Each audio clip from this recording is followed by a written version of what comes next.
You are finding wars of small areas, small wars having big consequences. One is Ukraine, the war that is taking place. How will that end? What will happen?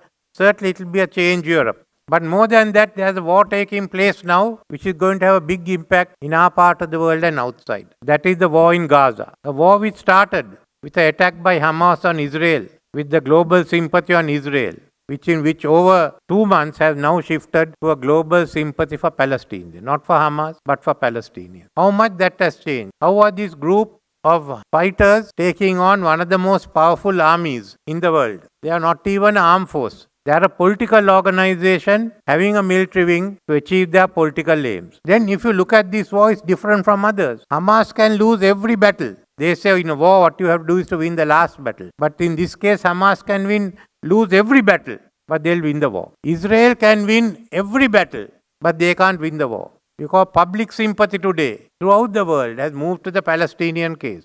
So even if every member of the Hamas organization is wiped out tomorrow, the cause will not die. The next generation is already there. And instead of being confined to a small area in the Middle East, it will be one that will be global. We are seeing that impact in Europe. We are seeing that impact even in America. In the US, where its most prestigious education institutes are today split, whether it be MIT, whether it be Harvard, whether it be Penn State, or some of the others that are not mentioned. So this has been a political battle by an organization which was not military trained for this. It's a group of guerrillas, but they had planned a battle for this situation. They have put in an area very small, a few hundred square miles, 300 miles of tunnels, a new type of war.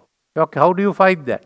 I was listening yesterday to the Israeli defense minister saying, on one hand, that the Hamas is collapsing in Gaza. And I read today another article by the Ben Gurion Center, which says the fight is going. So it's a political fight with a military content and a fight that is being taken. The global media fight, sympathy they have already conquered because of the killings of about 18,000 Palestinians. Israel had all the technology. These people had none. But could Israel use all the technology? They had air force. They used the air force. They bombed out the whole of Gaza.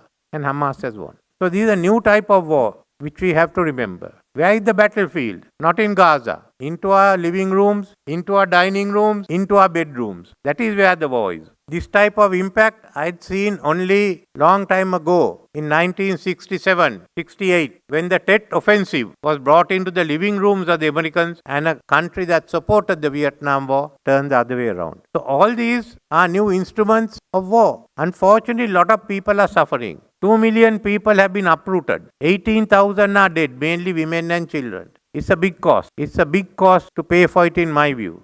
But it's a war of a different nature than any of us knew. Today morning I read Hamas has said they are willing to recognize Israel. That is a political ploy. That again diffuses the Israeli attack on Hamas. But so you're witnessing a new type of war where politics have dominated the war. They say war is an extension of politics. This seems to be politics have used war to gain its political aims in a way no one thought was possible. Because if you don't have a political solution acceptable to everyone, we are going to be dominated by this issue at least for the next decade. That we have to realize. It is not the governments of the Arab states or of the Muslim countries that will decide it. It is the people there. And it's not only going to be those who have Islam faith. Today, a large number of people in our part of the world and part in Europe, in Latin America, of the same view. So finally you find a system where politics has come to an area where politics have used war for its own purposes. How it will end, I do not know. We are all watching it. But keep in mind that this decade is going to change the nature of war in a way which was not thought possible few years ago. That's all that advice I can give as civilian and as politician, having watched the international scene for a long time, seeing that how the geopolitics and the military warfare campaigns all getting merged into one. How it will go in the future, we can't say yet. It's up for you all to study how it will affect all of us, both in our military lives and our civilian